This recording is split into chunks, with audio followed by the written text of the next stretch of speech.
12 जून दिन के 1:38 पर एयर इंडिया की फ्लाइट एयर इंडिया 171 क्रैश कर गया, जो बेहद दुखद घटना है। लेकिन इसके रीजंस को हम 3D एनिमेशन की हेल्प से समझने की कोशिश करते हैं।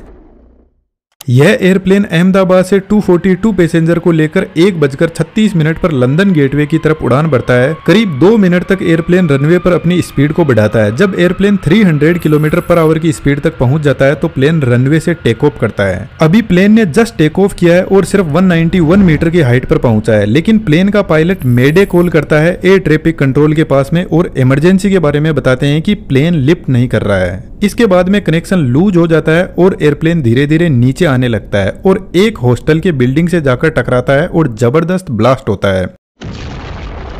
आउट ऑफ 242 पैसेंजर 241 की जान चली गई, बाकी सिविलियंस भी इसमें मारे गए। इस वीडियो की रिकॉर्डिंग के टाइम तक कंफर्म नहीं हुआ है कि कितने लोगों की इसमें जान गई है, लेकिन ब्लास्ट बहुत जबरदस्त था। एयर इंडिया का बोइंग 7878 ड्रीम लाइनर एयरप्लेन काफी लंबी दूरी तय करने वाला था अहमदाबाद से लेकर लंदन गेटवे की तरफ। तो इसके अंदर फ्यूल टैंक को फुल कर दिया गया। इसके फ्यूल टैंक की कैपेसिटी लगभग 1,26,000 लीटर की है। बेसिकली एयरक्राफ्ट का फ्यूल इसके विंग में ही भरा रहता है और विंग पर ही इंजन लगे रहते हैं। तो जब एयरक्राफ्ट ने उड़ना शुरू किया तो सिर्फ 2 ही मिनट इसने फ्यूल की खपत की और जैसे ही यह ग्राउंड पर आकर स्ट्राइक करता है तो इसमें बचा हुआ फ्यूल जबरदस्त आग पकड़ लेता है, जो एक बड़े धमाके का रीजन बनता है। अभी हमारे पास में कंफर्म न्यूज नहीं है इसके क्रैश के रीजंस की, लेकिन जब एयरप्लेन नीचे आने लगा तो लोगों ने देखा कि इसके इंजन में कहीं पर भी कोई आग नहीं लगी हुई थी, वह परफेक्टली काम कर रहे थे। लेकिन जब भी किसी फ्लाइट का इंजन फेल होता है तो इंजन पीछे की तरफ भयंकर आग को फेंकने लगता है, जिसको अभी हम आगे समझेंगे। लेकिन सबसे पहले हम पॉसिबल रीजंस को समझने की कोशिश करते हैं। फिलहाल जैसे एयरप्लेन रनवे पर खड़ा है, एयरप्लेन के यह विंग्स है और विंग के पीछे साइड में आप देखोगे फ्लैप्स लगे हुए हैं, जो कुछ इस तरीके से एडजस्ट होते हैं और आगे की तरफ लगे हुए स्लेट्स यह भी अपने एंगल को एडजस्ट कर सकते हैं और यही एयरक्राफ्ट को टेक ऑफ और लैंड करवाते हैं। जब इंजन स्टार्ट होता है तो यह आगे से हवा को खींचता है और पीछे की तरफ हाई स्पीड में फेंकने लगता है, जिसकी वजह से एयरक्राफ्ट को आगे की तरफ थ्रस्ट लगेगा और एयरप्लेन रनवे पर दौड़ने लगेगा। लेकिन यह जो कंडीशन है इसमें सिर्फ इंजन की पावर से एयरप्लेन आगे बढ़ रहा है। यदि हमने फ्लैप्स और स्लेट्स को एक्टिवेट नहीं किया तो एयरप्लेन सिर्फ रनवे पर चलता रहेगा, टेक ऑफ ही नहीं कर पाएगा। लेकिन जैसे ही पायलट फ्लैप के एंगल को बढ़ाते हैं, एयरप्लेन धीरे धीरे टेक ऑफ करने लगेगा। इसके पीछे सबसे बड़ा रीजन है इनकी डिजाइन, जो एयरफॉइल मैकेनिज्म को फॉलो करती है। जैसे यह एक एयरफॉइल मैकेनिज्म है, जब हवा इससे टकराती है तो कुछ इस तरीके से आगे निकल जाती है, लेकिन जब हम इसका एंगल बढ़ाते हैं तो अब आप देखोगे कि यह एयरफॉइल के इस पॉइंट पर हवा का जो प्रेशर है वह ज्यादा लगने लगेगा और ऊपर से जो हवा जा रही है वह सीधी निकल जाएगी। तो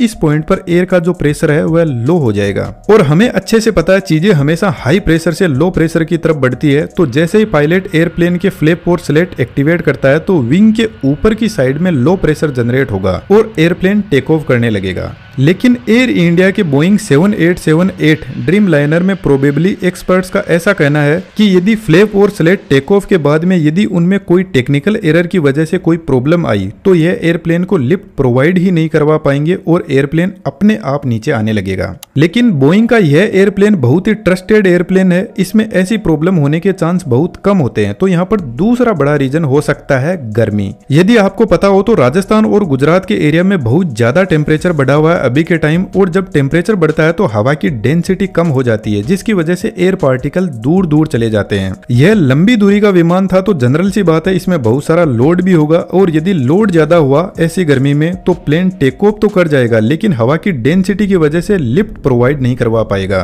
फिलहाल जैसे एकदम ठंडा मौसम है और हवा में एयर के पार्टिकल एकदम पास में है, तो इतनी हाई डेंसिटी वाले एयर पार्टिकल जब प्लेन के विंग से टकराते हैं तो यह प्लेन को अच्छा खासा ऊपर की तरफ फोर्स लगाने लगेंगे। आप इसको ऐसे समझ सकते हो कि यदि 100 किलो का कोई पत्थर है तो या तो उसको 2 आदमी मिलकर उठाएंगे या 100 आदमी मिलकर उठाएंगे। तो जनरल सी बात है जब 100 लोग मिलकर उठाएंगे तो यही तरीका आसान रहेगा। तो यहाँ पर भी जब ज्यादा एयर की डेंसिटी होगी तो प्लेन आसानी से ऊपर की तरफ लिफ्ट करने लगेगा और आसमान में जाने लगेगा। लेकिन गर्मी के टाइम में जो अर्थ का सरफेस होता है वहां पर जनरली हीट ज्यादा होती है और यहाँ पर एयर के पार्टिकल्स होते हैं वह दूर दूर होते हैं। तो जब कम एयर पार्टिकल एयरप्लेन को ऊपर की तरफ फोर्स लगाएंगे तो हो सकता है कि यहाँ पर जो इंजन थ्रस्ट जनरेट कर रहा है वह सफिशिएंट ना हो, और यदि ऐसा हुआ तो इंजन यदि अपनी फुल पावर पर भी चल रहा है तो एयरप्लेन एक तो लोड और सेकंड हवा की लो डेंसिटी की वजह से धीरे धीरे नीचे आने लगेगा। इसलिए जनरली यदि आप नोटिस करोगे इंडिया, दुबई, मेक्सिको जैसी कंट्रीज में रनवे की लंबाई ज्यादा रखी जाती है ताकि प्लेन गर्मी में भी सही से टेक ऑफ कर सके। लेकिन दोस्तों एक इंपॉर्टेंट बात मैं आपको बता देता हूं, एक बार प्लेन के टेक ऑफ करने के बाद में यदि इंजन में कहीं पर भी कोई प्रॉब्लम आती है तो पायलट कुछ भी नहीं कर सकता, उसके कंट्रोल में कुछ नहीं होता है, क्योंकि प्लेन को वापस जल्दी से टर्न देकर रनवे पे नहीं लाया जा सकता। तो यहाँ पर हो सकता है कि यदि कोई बर्ड बाई चांस यदि इंजन में फंस गया हो तो यह भी एक बड़े हादसे का रीजन बनता है, लेकिन इसके चांस कम है। फिर भी हम समझते हैं कि एक बर्ड कैसे इतने बड़े एयरप्लेन को क्रैश कर सकता है। इंजन के आगे के इस हिस्से में बहुत सारे कंप्रेसर होते हैं और पीछे के इस हिस्से में टरबाइन होते हैं जो इन कंप्रेसर को चलाते हैं। कंप्रेसर का काम बेसिकली बाहर से हवा को अंदर की तरफ खींचना है और उसको कंप्रेस करना होता है। एयर कंप्रेस होने के बाद में पहुंचती है कंबशन चेंबर में जहां पर फ्यूल जलता है। तो कंबशन चेंबर में सबसे पहले फ्यूल को स्प्रे किया जाता है जो बाहर से हवा आ रही है उसमें, जिसकी वजह से फ्यूल अच्छे से एयर के साथ में मिक्स हो जाएगा और फिर यहाँ पे लगे इग्नाइटर फ्यूल में आग लगाते हैं, जिसकी वजह से यहाँ पर बहुत सारी गैसेस जनरेट होती है। तो यहाँ पर टेम्परेचर और प्रेशर बढ़ने लगता है, जिसकी वजह से यह गैस एक्सपेंड करने लगती है। अब इस हाई प्रेशर वाली हवा को पीछे एक नोजल से बाहर फेंका जाता है, जिसकी वजह से इंजन को आगे की तरफ फोर्स लगता है। लेकिन यदि इसके कंप्रेसर में आगे की तरफ कोई बर्ड आकर फंस जाता है, वैसे तो यहाँ पर कंप्रेसर की स्पीड बहुत ज्यादा हाई होती है, लेकिन यह जो बर्ड है वह कंप्रेसर में एयर के फ्लो को ब्लॉक कर देता है, जिसकी वजह से कंबशन चेंबर को हवा मिल नहीं पाएगी। जबकि फ्यूल का यहाँ पर रेगुलर स्प्रे हो रहा है तो कंबशन चेंबर का टेम्परेचर बढ़ने लगेगा। अब एक प्रॉब्लम तो यहाँ पर है कि कंबशन चेंबर का टेम्परेचर बढ़ने लगेगा, जिसकी वजह से यहाँ पर आग लग सकती है। दूसरा रीजन यह है कि फ्यूल को जब प्रॉपरली ऑक्सीजन की सप्लाई नहीं होगी तो वह बिना जला हुआ ही इंजन से बाहर की तरफ निकलने लगेगा और जैसे ही उसको ऑक्सीजन मिलेगी तो वह एकदम से आग पकड़ लेगा। इसी वजह से जनरली यदि कोई बर्ड कंप्रेसर में फंस जाता है तो इंजन में से तेज आग बाहर निकलती है। यह जो प्रॉब्लम होती है इसको कंप्रेसर स्टॉल बोलते हैं, जिसमें कंप्रेसर को प्रॉपर हवा की सप्लाई नहीं मिल पाती है। इसके अलावा दोस्तों एयरप्लेन एक बहुत ही टेक्निकल मशीनरी होता है जिसमें और भी बहुत सारी इंजीनियरिंग काम करती है। तो कहीं पर भी कोई भी फेलियर हो सकता है और इस फेलियर का तभी पता चलेगा जब ब्लैक बॉक्स से फ्लाइट डेटा रिकॉर्डर की हिस्ट्री मिलेगी। ब्लैक बॉक्स बेसिकली एयरप्लेन की हर एक एक्टिविटी को रिकॉर्ड करता है। उम्मीद करता हूँ आपको बहुत कुछ समझ में आया होगा। जैसे ही हमें कंफर्म न्यूज मिलती है तो हम फिर से इस पर वीडियो बनाने की कोशिश करेंगे, लेकिन दोस्तों कुछ वीडियो ऐसे आए हैं जो वाकई में बहुत विचलित करने वाले हैं, जिससे अंदाजा लगता है कि ये एक्सीडेंट बहुत ही ज्यादा खतरनाक था। बस उम्मीद है कि भगवान उनके परिवार के लोगों को हिम्मत और शांति दे। Thank you.